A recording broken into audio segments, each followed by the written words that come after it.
Assalamu alaikum wa rahmatullahi wa barakatuhu. Ga wata sanarwar gaggawa, sanarwa ta musamman ga pioneers na ƙasar Hausa. Babu shakka pioneers na ƙasar Hausa, ina nufin yankin arewacin Najeriya, ku shiga taitayinku, ku hankalta dangane da abin da kuke gudanarwa.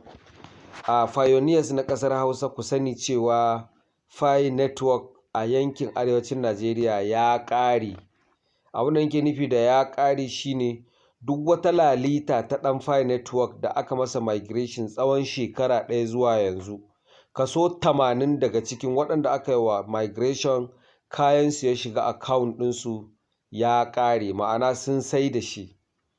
Domin ko a satin da ya gabata da akwai aƙalla naira miliyan 1 a hannun vendors domin su sai Pi network, amma sun neme shi sama da ƙasa sun rasa shi a arewacin Najeriya. Babu shakka wata 10 da suka wuce, shekara ɗaya da ta gabata, an sayar da Pi kamar gyaɗa, an banzatar da shi, an barbaɗar da shi.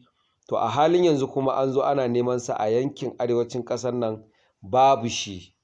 Akwai abin da ake cewa wai 'yan arewa ku farka. Wala kayan ya ƙare kat. Abin da nake nufi da kaya ya ƙare shine, a yau idan ka fito kana neman Pi network ƙwaya 10,000 a arewacin Najeriya, sai ka kwana ka wuni, kai sai ka yi sama da sati kana neman sa baka samu ba. Wannan yana nufin kayan ya ƙare, babu shi a hannun waɗanda suka yi mining ɗin shi, wanda kuma da muna da shi available.